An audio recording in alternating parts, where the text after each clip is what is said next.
નમસ્કાર, પ્રણામ, સ્વાગત છે તમારું એક નવા વિડીયોમાં।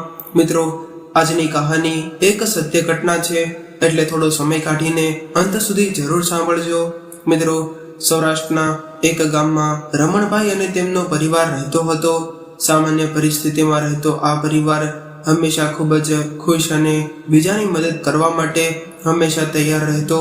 ભલે ભગવાને એના નસીબમાં થોડી કઠિન સ્થિતિ રાખી હોય, પરંતુ આ પરિવાર દરેક વસ્તુમાં ખૂબ જ સંતોષ માનતા હતા। અને પરિવારમાં રમણભાઈના પત્ની દક્ષાબેન અને દીકરો સાગર અને નાની દીકરી શીતલ હતા। આ ગરીબ પરિવારની લાચારીનો ગામના લોકો હંમેશા ફાયદો ઉઠાવતા। થોડા મહિના પહેલા રમણભાઈને નોકરીમાંથી કાઢી મૂકવામાં આવ્યા હતા। રમણભાઈ પોતાના ગામની નજીકના શહેરમાં વોચમેન તરીકે નોકરી કરતા અને પોતાના પરિવારના ભરણ પોષણ માટે ખૂબ જ મહેનત કરતો આ વ્યક્તિ એક દિવસ બેરોજગાર બની ગયો। રમણભાઈના પત્ની પણ પોતાના પતિની મદદ કરવા માટે એક ગૃહ ઉદ્યોગમાં કામ કરતા અને ઘરે આવીને બીજાના ઘરોમાં કામ કરવા જવા લાગ્યા।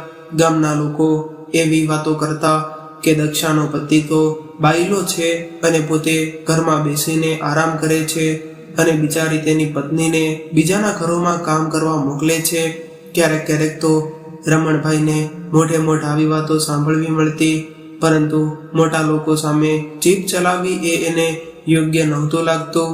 આ લોકોની વાતો સાંભળી રમણભાઈ પોતાના માટે કામ શોધવા માટે ઘણો પ્રયાસ કરતા, પરંતુ તેને ક્યાંય કામ ન મળ્યું અને ક્યારેક તો એ ગામના મોટા માણસો પાસે હાથ જોડીને કામ માંગતા, પરંતુ આ અહંકારી લોકો તેનું અપમાન કરીને ત્યાંથી કાઢી મૂકતા। અને રમણભાઈની નાનકડી દીકરી શીતલ ઉંમરમાં તો હજુ નાની હતી, પરંતુ ઘરની પરિસ્થિતિને ખૂબ જ સારી રીતે સમજતી હતી। પિતાના પડછાયા જેવી શીતલ એના પિતાની વેદના સમજી રહી હતી, એટલે એ રમણભાઈને એવું કહેતી કે પપ્પા, તમે ચિંતા ન કરો, બસ મને મોટી થવા દો, હું તમને કોઈ પાસે હાથ લાંબો કરવાનો મોકો નહીં આવવા દઉં। નાનકડા જીવના મોઢેથી આવી વાત સાંભળીને રમણભાઈની આંખો ભીની થઈ જતી અને પોતાની દીકરીનો આવો જુસ્સો જોઈને તેની અંદર પણ હિંમત આવી જતી। બંને પતિ પત્ની પોતાના બાળકોને ખૂબ જ સારું શિક્ષણ આપીને કંઈક સારી જગ્યાએ પહોંચાડવા માંગતા હતા અને પોતાના બાળકનું ઉજ્જવળ ભવિષ્ય બનાવવા માટે આ પતિ પત્ની દિવસ રાત કઠિન પરિશ્રમ કરતા હતા। તેઓનો દીકરો સાગર બાળપણથી જ ખૂબ જ તોફાની હતો અને એને તો ભણવામાં પણ જરા પણ રસ નહોતો। દક્ષાબેન હંમેશા સાગરની ચિંતા કરતા, પરંતુ સાગર પોતાના ઘરની પરિસ્થિતિને સમજી ન શક્યો। ઉંમરમાં તે તો શીતલ કરતા 3 વર્ષ મોટો હતો, છતાં પણ એનામાં શીતલ જેટલી સમજણ નહોતી। એક દિવસ ભગવાને આ લાચાર પિતા સામે જોયું અને એને એક જગ્યાએ નોકરી મળી ગઈ। હવે ઘરે આવીને રમણભાઈએ પરિવારને આ સમાચાર આપ્યા, એટલે બધા ખૂબ જ ખુશ થઈ ગયા। ત્યારબાદ રમણભાઈ શહેરમાં નોકરી પર જવા લાગ્યા અને દક્ષાબેન એના જ ગામની બહાર આવેલ એક કારખાનામાં કામ કરવા લાગ્યા। સવારના સમયે બંને બાળકોને શાળાએ છોડીને રમણભાઈ શહેરમાં જવા માટે નીકળે, એની સાથે સાથે દક્ષાબેન પણ કારખાને જવા માટે નીકળી જતા। બધા જ પોતપોતાના કામ પર જતા રહ્યા। એક દિવસ અચાનક બપોરના 12 વાગ્યે દક્ષાબેનના કારખાનાથી રમણભાઈ પર ફોન આવ્યો અને એવું કહ્યું કે તમે જલ્દીથી કારખાને પહોંચો। આવું સાંભળીને રમણભાઈ ગભરાઈ ગયા અને પૂછવા લાગ્યા કે સાહેબ, શું થયું છે? દક્ષા ક્યાં છે? ત્યારે મેનેજરે કહ્યું કે તમે બસ કારખાને આવી જાઓ। મેનેજરની આવી વાત સાંભળતા જ રમણભાઈને નબળા વિચાર આવવાના શરૂ થઈ ગયા અને 10 કિલોમીટરનું અંતર રમણભાઈ માટે આજે 10 પગ જેટલું હતું। એ પોતાની તૂટેલી સાયકલ લઈને ઝડપથી દક્ષાબેન પાસે પહોંચવા માંગતા હતા અને કારખાનાને પહોંચતા જ મેનેજરે એને એવું કહ્યું કે કારખાનાના મશીનમાં કામ કરતી વખતે શોર્ટ સર્કિટ થવાથી દક્ષાબેનને વીજ કરંટ લાગ્યો અને એનો જીવ ગયો છે। આ વાત સાંભળતા જ રમણભાઈ જાણે કે જડ બની ગયા હોય એવી રીતે સ્થિર થઈ ગયા અને 10 વર્ષની શીતલ અને 13 વર્ષનો સાગર બંને બાળકોએ આજે પોતાની માને છત્રછાયા ગુમાવી હતી અને પોતાની ગરીબ પરિસ્થિતિ સામે લડી રહેલો આ પરિવાર હવે એક આધાર વગરનો થઈ ગયો હતો. રમણભાઈની અંદર તો જરા પણ હિંમત ન હતી કે એ દક્ષાબેન વગર પોતાનું ઘર અને પોતાના બાળકોને સંભાળી શકે. મા વગરની જિંદગી તો જાણે માર્ગદર્શન વગરના ભણતર જેવી હોય છે. એક પિતા માટે પોતાના બાળકોને એની મા વગર ઉછેરીને મોટા કરવા એ ખૂબ જ અઘરું કામ હોય છે. શીતલ ઉંમરમાં નાની હતી એટલે એને પોતાના માતા પિતા સાથે રહેવાની આદત હતી અને એ અવારનવાર રમણભાઈ પાસે એની માતાની વાતો કર્યા કરતી. નાનકડી ઉંમરમાં એ જાણતી હતી કે મારા પપ્પા પોતાનું હૃદય કઠણ કરીને અમને મોટા કરી રહ્યા છે, એટલે જ એ ક્યારેય વડીલો જેવી વાતો કરી દેતી અને એવું કહેતી કે પપ્પા તમે એકલા નથી હો, તમારી દીકરી તમારી સાથે છે. વાત સાંભળીને રમણભાઈ એને ભેટી જતા અને એને એવું કહેતા કે બેટા હું ભાગ્યશાળી છું કે તને તારા જેવી દીકરી મળી છે. અને આવી રીતે ધીરે ધીરે સમય વીતવા લાગ્યો અને જોતજોતામાં શીતલ અને સાગર બંને મોટા થઈ ગયા. રમણભાઈના કઠોર પરિશ્રમનું પરિણામ હવે આવ્યું હતું.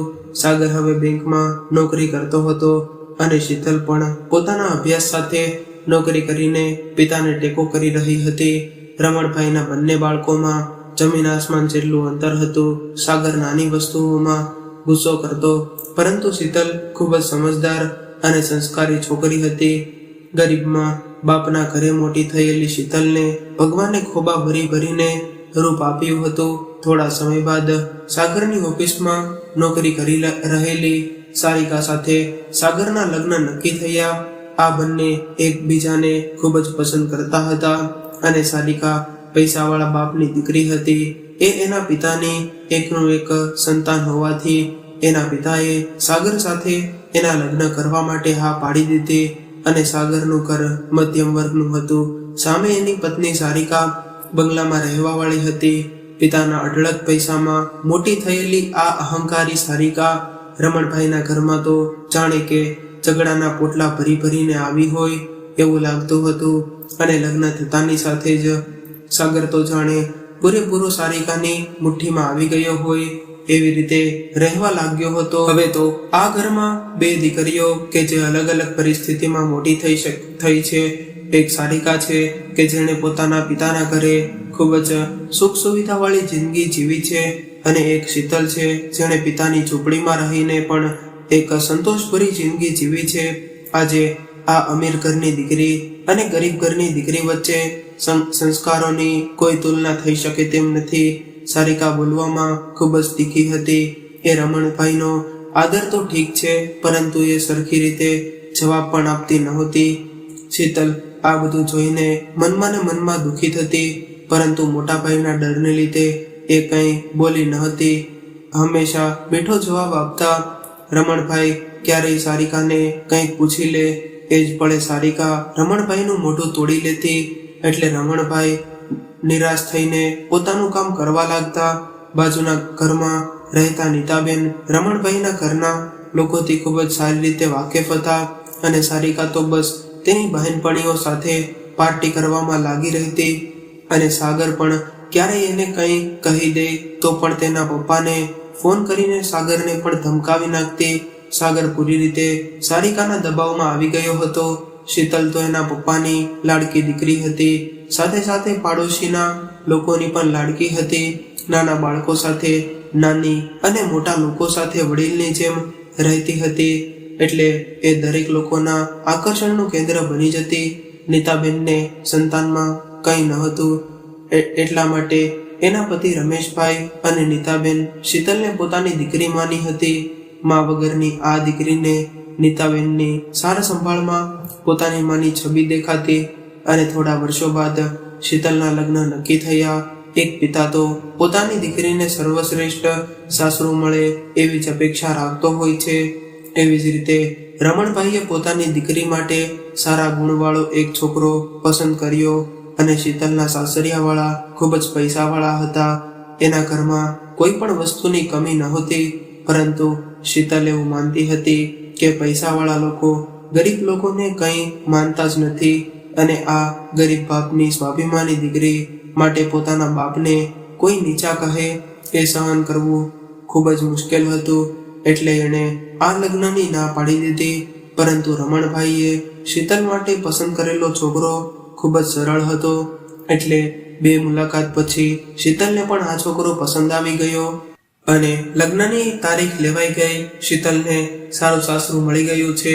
હવે રમણભાઈની ચિંતા દૂર થઈ ગઈ હોય એવું લાગતું હતું. એક બાપની ફરજ નિભાવવામાં એણે અત્યાર સુધી ભેગી કરેલી મૂડીમાંથી પોતાની દીકરી માટે બધો જ કર્યાવર કરી લીધો. ભવિષ્યમાં પણ કોઈ એની દીકરીને કંઈ કહે નહીં એની એણે પૂરેપૂરી કાળજી રાખી હતી. કર્યાવરનો આ રિવાજ એક બાપના ખભા પર ખૂબ જ મોટી મુશ્કેલી જવાબદારી હોય છે. દીકરીના લગ્નમાં એક પિતા પોતાના કરજાનો કટકો આપી દે છે, પરંતુ લોકો તો કર્યાવર શું આપ્યું એનું ધ્યાન રાખે છે. કદાચ જેના ઘરે દીકરીનો જન્મ નહીં થયો હોય એવા લોકો જ આવી વાતો કરતા હશે.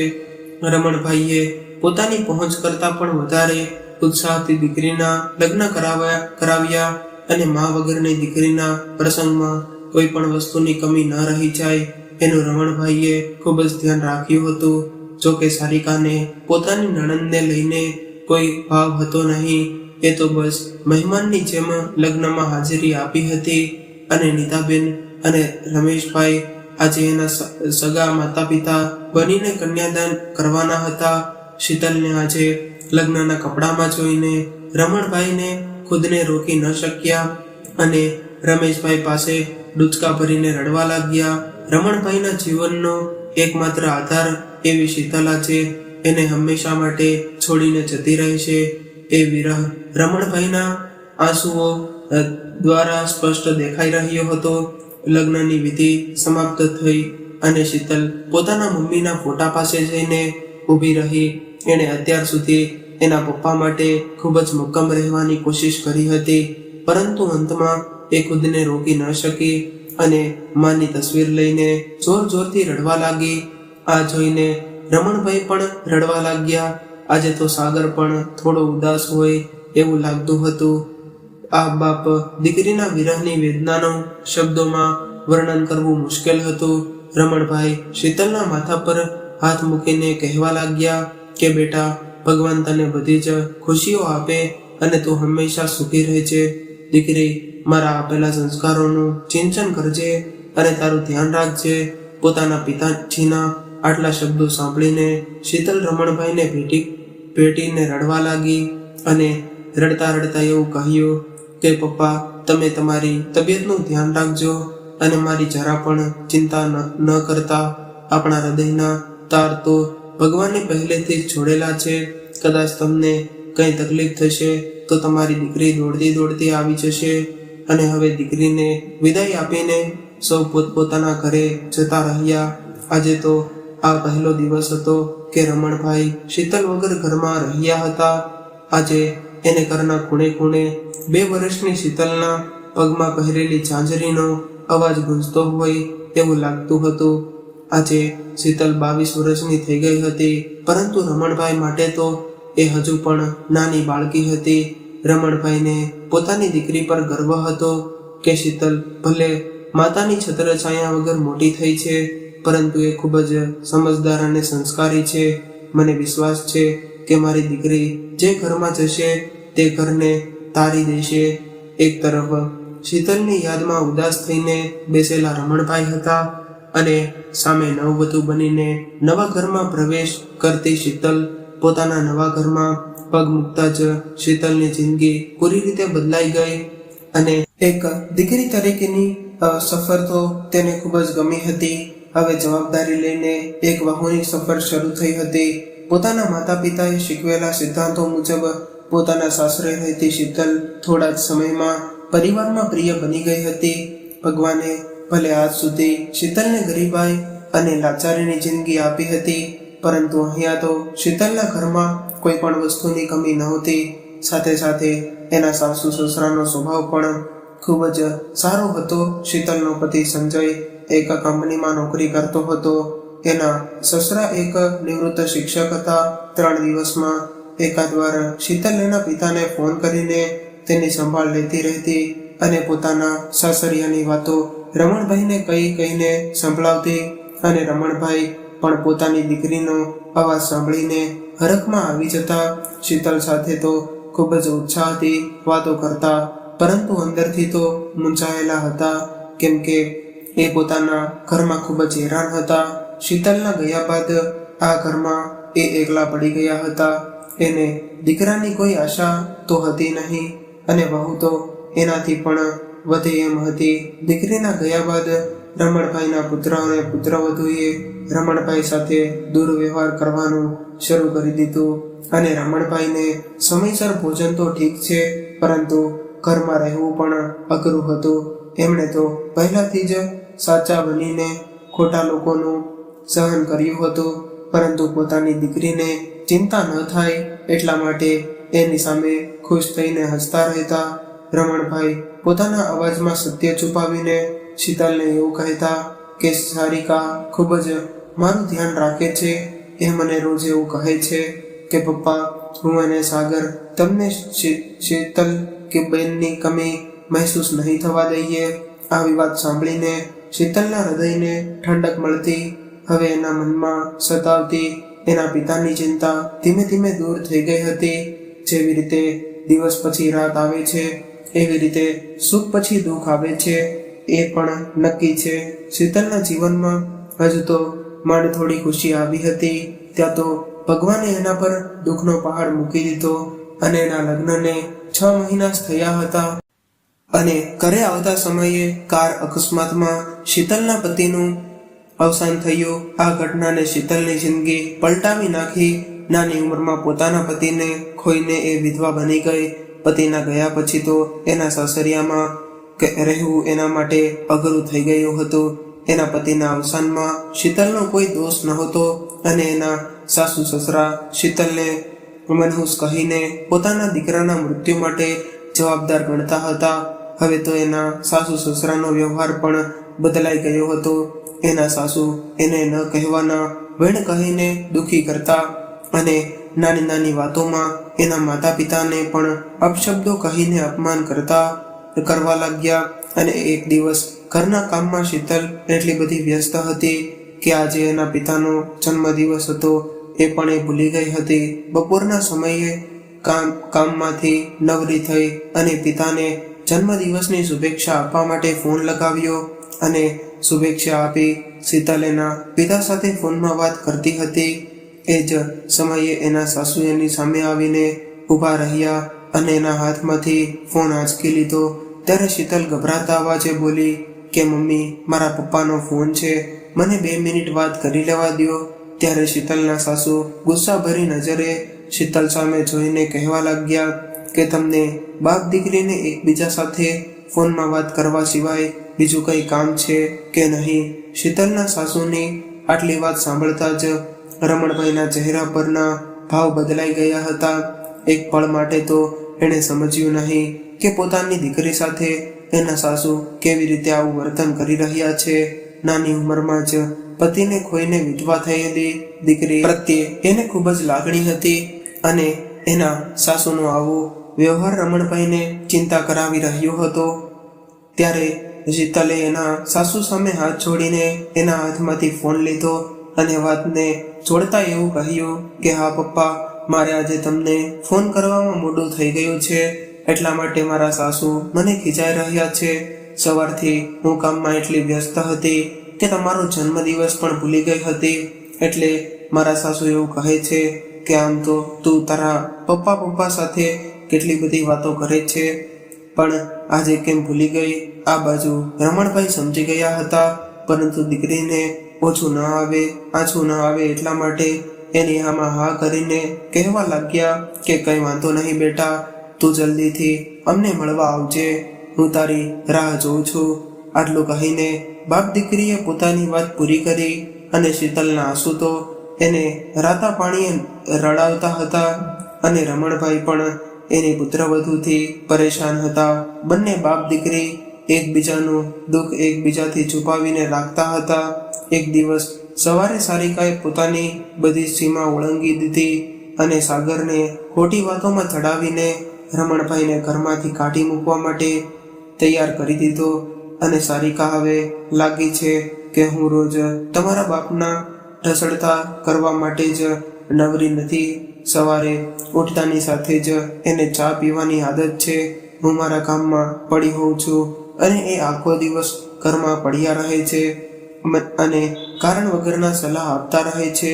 મારા કામમાં મદદની વાત તો દૂર રહી, પરંતુ ખોટી શિખામણ આપીને મને પરેશાન કરતા રહે છે.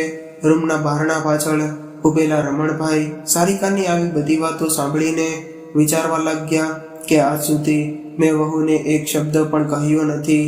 આજે રમણભાઈને એના પત્નીની ખૂબ જ યાદ આવી રહી હતી અને એની આંખોમાંથી બોર જેવડા આંસુ વહેવા લાગ્યા.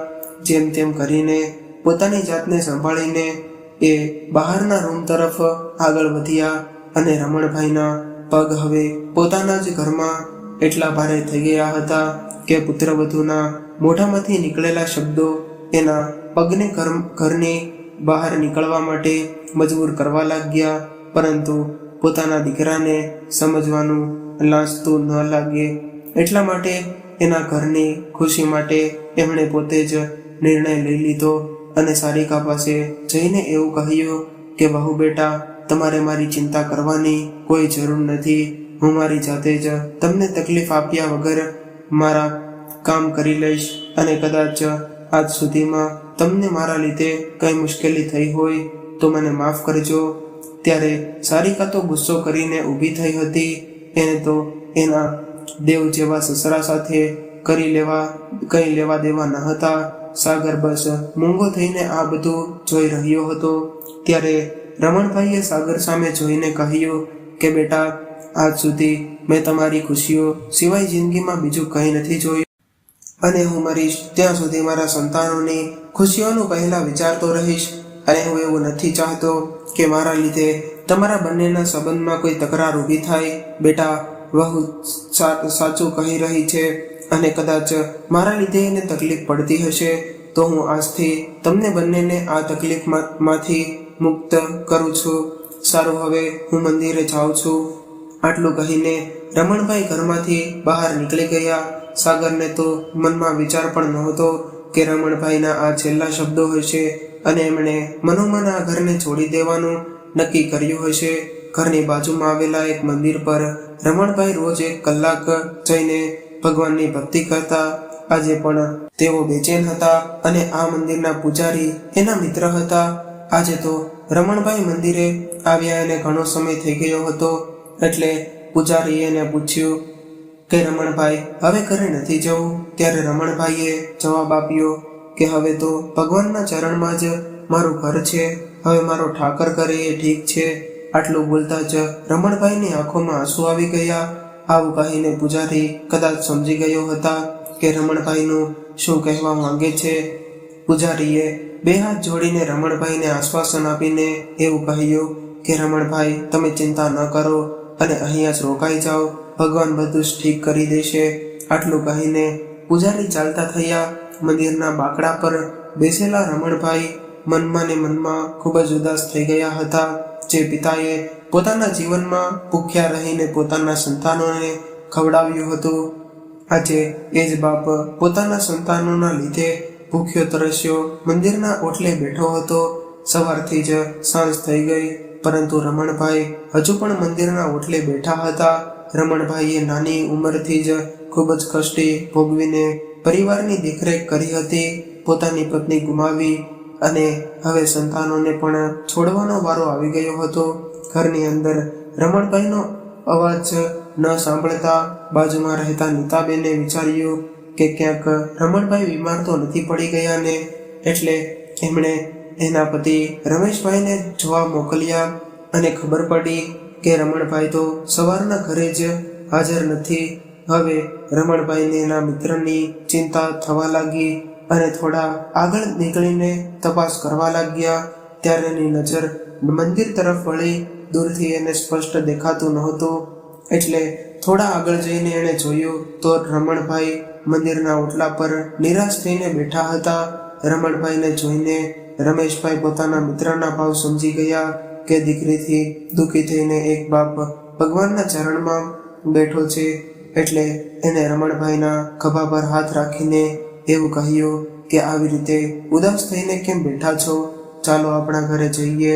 જ્યારે રમણભાઈએ એવું કહ્યું કે મને ખબર છે કે તમને મારા પ્રત્યે લાગણી છે, એટલા માટે તમે દોડીને અહીં આવ્યા છો, પરંતુ મારી ચિંતા કરવાની કોઈ જરૂર નથી, હું ખુદને સંભાળી લઈશ. ત્યારબાદ રમણભાઈ પોતાના મિત્રને બધી વાત કરી અને રમેશભાઈ આ વાત સાંભળીને થોડીવાર માટે તો ગુસ્સે થઈ ગયા અને રમણભાઈના ઘર તરફ ચાલવા માટે ઊભા થયા. ત્યારે રમણભાઈએ એને રોકી લીધા અને કહેવા લાગ્યા કે હું હવે એ ઘરમાં મારા દીકરા પર બોજ બનવા નથી માંગતો અને તમને એક વિનંતી કરું છું કે મારી દીકરી શીતલને આ વાત જણાવતા નહીં. રમણભાઈની આટલી વાત સાંભળતા જ રમેશભાઈના હાથ બંધાઈ ગયા, પરંતુ રમેશભાઈએ એવું કહ્યું કે તમે મારા ઘરે તો આવી શકો છો, હું કોઈને નહીં કહું. પરંતુ રમણભાઈ એકના બે ન થયા. ત્યારબાદ રમેશભાઈ ઘરે આવ્યા અને નીતાબેનને બધી વાત કરી.